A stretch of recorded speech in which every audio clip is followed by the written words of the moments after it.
우리 다 같이 사도신경으로 우리의 신앙을 고백하도록 하겠습니다. 나는 전능하신 아버지 하나님 천지의 창조주를 믿습니다. 나는 그의 유일하신 아들 우리 주 예수 그리스도를 믿습니다. 그는 성령으로 잉태되어 동정녀 마리아에게서 나시고 본디오 빌라도에게 고난을 받아 십자가에 못 박혀 죽으시고 장사된 지 사흘 만에 죽은 자 가운데서 다시 살아나셨으며 하늘에 오르시어 전능하신 아버지 하나님 우편에 앉아 계시다가 거기로부터 살아있는 자와 죽은 자를 심판하러 오십니다. 나는 성령을 믿으며 거룩한 공교회와 성도의 교제와 죄를 용서받는 것과 몸의 부활과 영생을 믿습니다. 아멘. 우리 찬송가 280장 찬송가 280장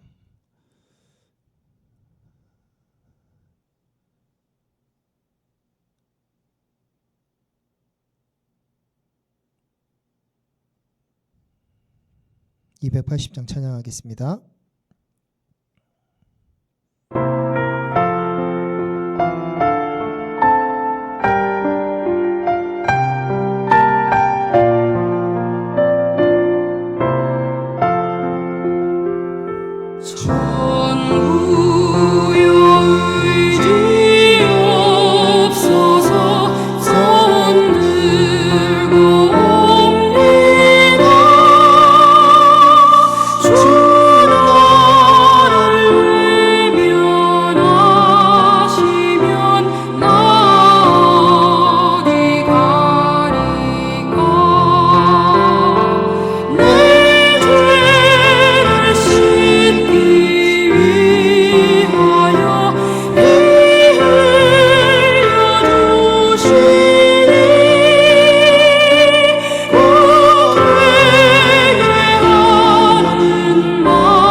기도하겠습니다. 사랑과 은혜가 충만하신 하나님 아버지, 오늘도 살아계신 하나님을 예배하게 하시니 참으로 감사드립니다. 대한민국을 사랑하시고 지금까지 인도하여 주신 주님의 은혜를 찬양합니다. 주님, 이 나라를 위해 기도합니다. 대통령과 위정자들에게 하나님을 경외하는 마음을 또 지혜를 허락하여 주옵소서. 갈등과 분열이 치유되게 하시고 정의와 공의가 강물처럼 흐르게 하옵소서. 다음 세대가 믿음 가운데 성장할 수 있는 나라가 되게 하시고 경제, 사회, 안보를 주님께서 지켜주옵소서. 사랑하는 주님, 한국교회를 위해 기도합니다. 한국교회가 다시 십자가의 복음으로 돌아가게 하시고 세상의 빛과 소금의 사명을 충실히 감당하게 하옵소서. 교회마다 성령의 부흥을 허락하여 주시옵시고 예배가 회복되며 잃어버린 영혼을 향한 열정이 살아나게 하옵소서. 리비드 교회를 기억하여 주옵시고 이 지역을 섬기는 그리고 건강한 교회가 되게 하여 주옵시고 맡겨진 사명 충성되게 잘 감당하게 하옵소서. 사랑이 많으신 예수님의 이름으로 간절히 기도드리옵나이다. 아멘. 오늘의 하나님의 말씀은 누가복음 15장 14절에서 16절까지의 말씀입니다. 누가복음 15장 14절에서 16절까지의 말씀입니다. 누가복음 15장 14절에서 16절까지의 말씀입니다. 말씀을 읽습니다. 다 없앤 후 그 나라에 크게 흉년이 들어 그가 비로소 궁핍한지라.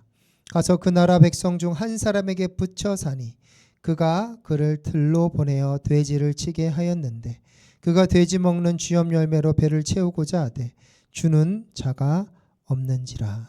아멘. 할렐루야. 이 새벽에 예배에 오신 여러분을 진심으로 환영합니다. 오늘도 하나님께서 우리에게 크신 은혜 주실 줄 믿습니다. 이번 주는 누가복음 15장 잃어버린 아들의 비유를 함께 나누고 있습니다. 잃어버린 영혼을 향한 하나님의 사랑과 기쁨을 가장 잘 보여주는 말씀입니다. 어제는 12절과 13절을 통해 둘째 아들이 아버지에게 자신의 분깃을 요구하고 아버지가 말없이 나누어 주셨다라는 것을 우리가 함께 살펴보았습니다. 재산을 받은 아들은 조금도 지체하지 않고 먼 나라로 떠나 허랑방탕한 삶을 살며 모든 재산을 낭비했습니다. 아버지보다 재산을 더 원했던 아들이 아버지를 떠나 결국 스스로 무너뜨리기 시작하는 장면이었습니다. 오늘은 그 다음인 14절부터 16절을 함께 살펴보겠습니다. 한 사업가가 큰 돈을 벌자 이렇게 말했습니다. 이제 나는 아무것도 필요 없어. 돈만 있으면 모든 것을 살 수 있어. 그는 자신을 아껴주던 가족과 친구들을 멀리하고 돈으로 살 수 있는 것들에만 집중했습니다. 그런데 경기가 나빠지면서 사업이 무너지기 시작했다고 합니다.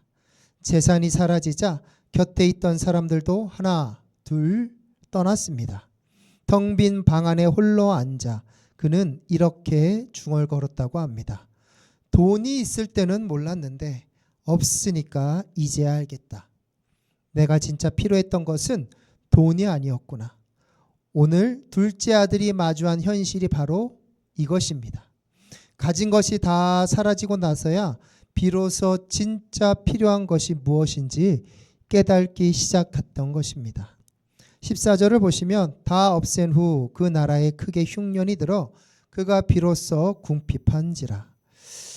재산이 모두 바닥이 났습니다. 그런데 엎친 데 덮친 격으로 그 나라에 큰 흉년이 들었습니다. 돈도 없고 먹을 것도 다 사라졌습니다. 가진 것이 하나도 남지 않았습니다. 우리가 기억해야 할 중요한 사실이 여러분 이 말씀 안에 있습니다. 세상과 재물, 그 풍요는 영원하지 않다라는 것입니다. 언제나 있는 것이 아닙니다.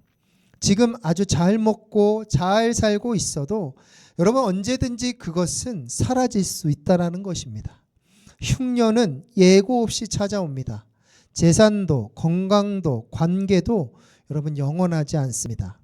그런데 우리는 이 유한한 것들에 인생을 걸고 살아갈 때가 많이 있습니다.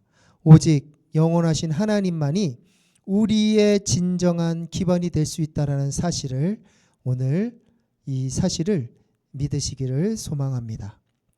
15절에 보시면 가서 그 나라 백성 중에 한 사람에게 붙여 사니 그가 그를 들로 보내어 돼지를 치게 하였는데 둘째 아들은 그 나라를 떠나지도 못하고 그 나라 백성 중 한 사람에게 붙어서 살게 되었습니다.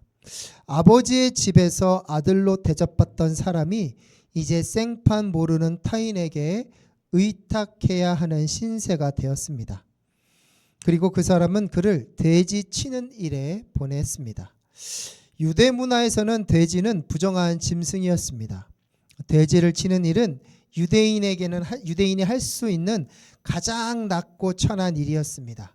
냄새나고 더럽고 아무도 하지 않는 그 자리까지 이 둘째 아들은 떨어진 것입니다. 아버지의 집을 떠나 자유를 누리겠다고 큰 소리를 치며 나갔던 이 아들은 이제 가장 낮은 자리에서 남의 돼지를 치고 있습니다. 하나님 아버지를 떠난 삶이 어떤 삶인지 이 장면이 선명하게 우리에게 보여주고 있습니다. 처음에는 자유롭고 화려해 보이지만 결국 생판 모르는 자에게 붙어 살며 대접도 받지 못하고 가장 천한 자리로 내려가게 됩니다. 16절을 보시면 그가 돼지 먹는 쥐염 열매로 배를 채우고자 하되 주는 자가 없는지라. 둘째 아들이 먹는 것을 보십시오. 돼지가 먹는 쥐염 열매로 배를 채우려고 하고 있습니다. 쥐염 열매는 쥐염 나무의 열매로 돼지의 사료로 사용되었던 것입니다. 다시 말해서 인간이 먹는 것이 아닙니다. 그것마저 주는 사람이 없었습니다. 그 누구도 이 아들을 챙겨주지 않습니다. 아버지의 집에 있었다면 여러분 어떠했을까요?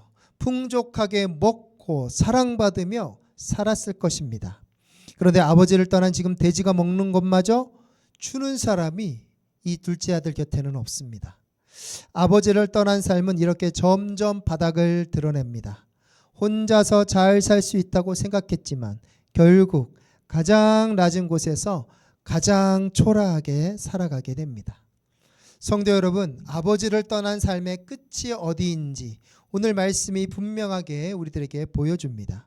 이 새벽 주님을 떠난 삶을 살지 않겠노라 다시 한번 고백하며 결단하기를 소망합니다. 그리고 우리 주변에 아버지를 떠나 돼지우리 같은 삶을 살고 있던 영혼들이 있다면 그들이 다시 아버지에게 돌아올 수 있도록 중보하며 기도하는 우리 모두가 되기를 주님의 이름으로 간절히 소망합니다. 아멘. 기도하겠습니다. 은혜로우신 하나님 아버지, 이 새벽 시간 아버지를 떠난 삶의 결말을 보여주시며 우리를 깨워주시니 감사드립니다. 주님, 오늘 말씀을 통해 세상의 재물과 풍요가 영원하지 않다라는 사실을 다시 한번 기억합니다. 유한한 것들에 인생을 걸고 살았던 우리의 모습을 다시 한번 돌아봅니다.